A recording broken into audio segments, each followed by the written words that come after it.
All right, so get ready because today we are going deep into Ridley Scott's Blade Runner. Oh, yeah, the one from 1982. A classic. Yeah, it's one of those films that I think about and I can just smell the smog and feel the rain. Absolutely. It really throws you right into that vision of future Los Angeles. Right, and it makes you really think about what it means to be human. It really does. It uses those dark, classic film noir visuals, but with a futuristic twist. So it's like film noir, but like cyberpunk. Yeah, exactly. You get that cynical detective, but in this incredible world. So for people who haven't seen Blade Runner, could you set the scene a little? Yeah. So picture Humphrey Bogart, right? But instead of that 1940s LA, he's in this futuristic city. I love that. And the technology is so advanced. It is, but it's also like decayed. Like it's advanced but falling apart at the same time. Ah, okay, yeah, I see that. And at the heart of it all is Rick Deckard, our Blade Runner. Right. He's basically he hunts down these rogue replicants. And replicants are? They're bioengineered beings that are like almost impossible to tell apart from humans. Whoa, that's crazy. So they're not just mindless robots then? No, not at all. I mean, they're complex, even sympathetic. They want to live longer. They actually question their existence, don't they? Yeah, which is fascinating because it makes Deckard question what it means to be human, too. Especially Roy Batty, the leader of those rogue replicants. He is both brilliant and kind of scary. Yeah, you really get a sense that he's capable of violence, Yeah. but you also feel for him. Oh, absolutely. He just wants more life. He wants to understand why he's here. Exactly. And that comes out so powerfully in his Tears and Rain monologue at the end. Ugh, I get chills just thinking about it.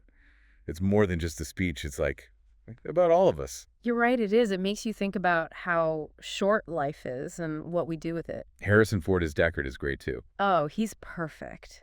He's so world-weary and emotionally detached. But Rutger Hauer as Roy Batty, oh my God, he steals the show. He really does. He brings this incredible intensity, but also vulnerability to the role. Yeah, that's why the film goes way beyond just being an action movie. It really makes you question good and evil and what even makes something conscious. And that's what makes Blade Runner so brilliant. It blurs the lines between human and machine so much. You can't even tell the difference, really. And then there's that Voight-Kampff test. Right. They use that to identify replicants. Yeah, but it's all based on emotions, like empathy. But can you really measure something like that? That's the question, isn't it? Can you just That's good. quantify human emotion? And that is something I think we'll be talking about a lot today. Okay, before we go too deep into all of that, can we talk about the look and feel of the film? Oh, absolutely. The visuals are just as important as the story itself. It's like Ridley Scott created this whole other world that you just fall into. It's like he took those classic noir elements, the rain, the shadows, and then made it futuristic. Yeah, with those massive buildings and the flying cars.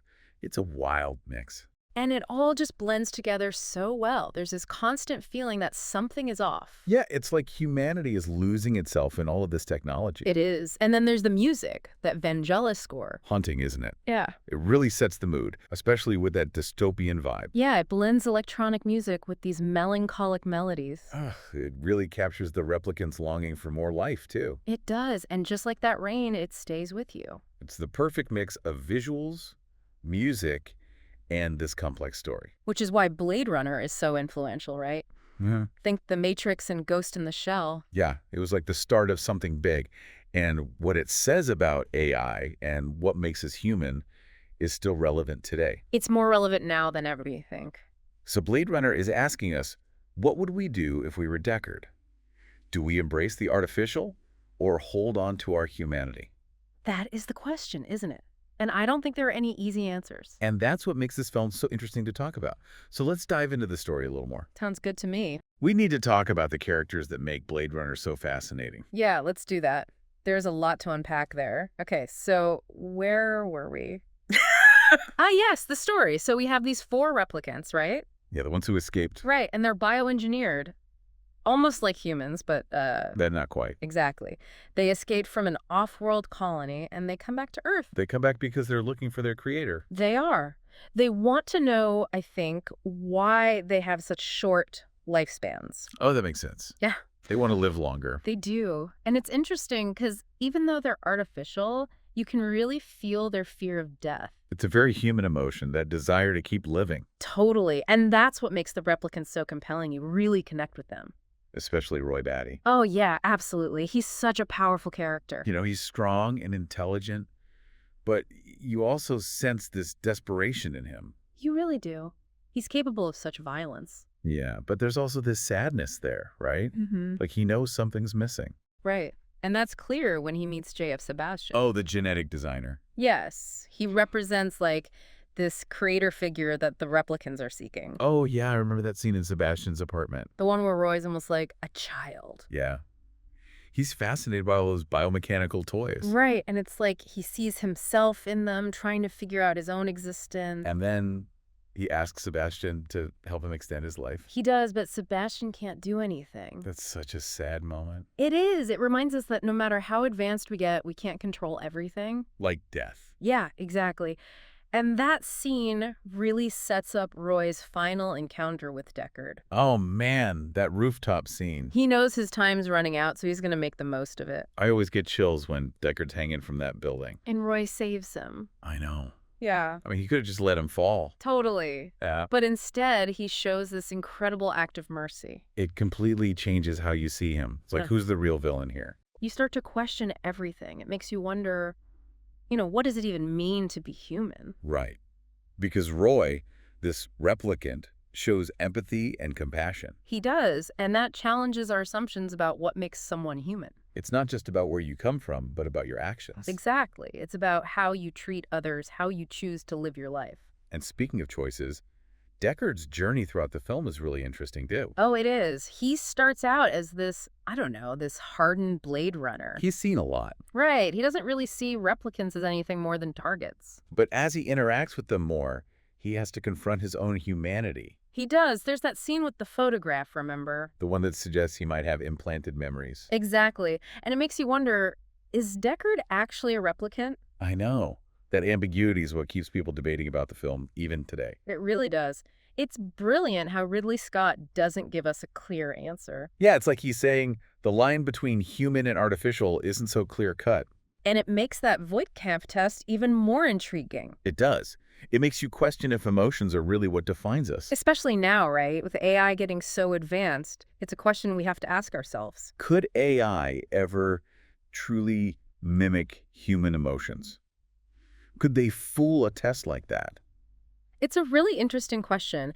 And I think Blade Runner was ahead of its time in exploring that. Yeah, it forces us to think about what the future might hold. It does. And I think that's why it still resonates with audiences today. Okay, but we have to talk about the visual and the audio elements of Blade Runner. Yes. The Right. world of Blade Runner is incredible. It's like another character in the story, right? It is, absolutely. You have this vision of future LA that's so dark and gritty. But also so beautiful in a way. It is. And it's got this neon glow everywhere, like almost overwhelming. It's like film noir, but turned up to 11. Yeah. The rain, the shadows, those iconic trench coats. But then you add those towering skyscrapers and flying cars. Oh, yeah. And all these different cultures and technologies clashing together. It creates this atmosphere of urban decay, but also this sense of, like, technological overload. Right. And it plays into that feeling that something's not quite right.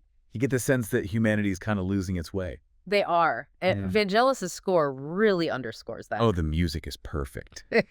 It's both beautiful and unsettling at the same time. It captures the beauty and the darkness of that world so well. It's haunting and melancholic, just like the city itself. And the sound design is so intricate, You have the rain, the neon signs humming. Yeah, and the crowd speaking different languages. All of that layers together to create this incredible soundscape. Okay, but the use of light and shadow in Blade Runner is really striking too, Oh, definitely. Yeah. It's a really dark film, but then you have these bursts of neon. which creates this amazing contrast. Yeah, it's like a visual representation of the character's struggles, They're caught between the light and darkness, like between humanity and artificiality. That's a great way to put it. And Ridley Scott uses some really interesting camera work, too. Oh yeah, I noticed that he uses a lot of low angles looking up at those huge buildings. It makes the characters feel so small and insignificant. Exactly.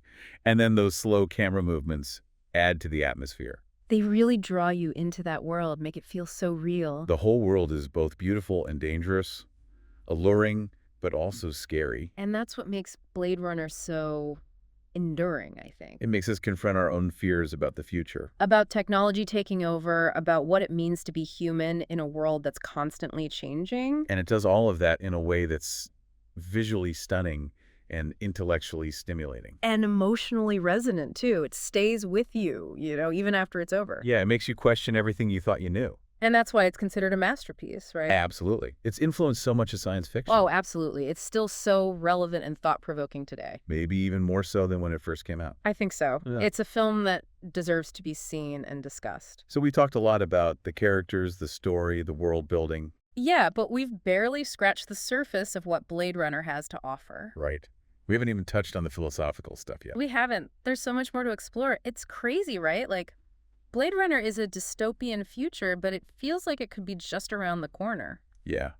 It's like Ridley Scott was giving us a warning, but in the most beautiful way possible. He really was. It makes you think about technology and how it's changing us. It does. I mean, look at how fast AI is developing. It's amazing, but also a little scary. Yeah. I mean, we have AI that can create art and music now. And even write scripts. It's like we're on the verge of creating our own replicants, just like in the film. And Blade Runner forces us to ask those tough questions like, What happens when our creations become so advanced that we can't tell them apart from us? exactly, how do we treat them? Do they have rights? Blade Runner makes us think about those ethical dilemmas. It really does, and it doesn't give us any easy answers, which is part of what makes it so thought-provoking. You're right. It challenges us to examine our own values and beliefs. It does. It makes us ask ourselves, what does it truly mean to be human? It's a question that keeps coming up, and I think Blade Runner suggests that it's about more than just our biology. I agree. I think it's about our capacity for empathy, compassion, and love. All of those messy emotions that make us who we are. Exactly. And our ability to connect with others to find meaning and purpose in this crazy world. One scene that always gets to me is when Roy Batty saves Deckard's life. Oh, I know exactly what you mean. He could have let him die, but he chose to show mercy. It's such a powerful moment, right? It's like Roy transcends his programming. Yeah. It's like he realizes that life, no matter how short, is precious and deserves to be protected. And that act of kindness changes Deckard. It does. It forces him to see replicants in a new light. And to confront his own prejudices. Yeah, it's like Roy's death gives Deckard a second chance, a chance to find redemption. And then there's that ending, so ambiguous and open to interpretation. I know. Deckard and Rachel driving off into the unknown. It's like, do they find happiness? Do they escape the dystopia? And then there's that origami unicorn. So many theories about that. Does it mean Gaff knew Deckard's secret all along? Was Deckard a replicant himself? Or was it a symbol of hope? Something beautiful in a world that's lost its way? It's brilliant how Ridley Scott leaves us with those questions. It keeps us thinking, debating, coming back to the film again and again. And that's what makes Blade Runner such a masterpiece. It challenges us to engage with it on a deeper level to find our own answers. Well, we've covered a lot today, but there's still so much more to explore. There is. It's a film that keeps on giving. So if you haven't seen Blade Runner yet, I highly recommend checking it out. And even if you have, watch it again. You're bound to discover something new. Absolutely. And remember that question we talked about the Voight-Kampff test? Yeah, what'd you pass? What makes you human? Keep those questions in mind as you watch and let us know what you think. Until next time, keep exploring, keep questioning, and keep diving deep. And thanks for joining us on this journey into the world of Blade Runner.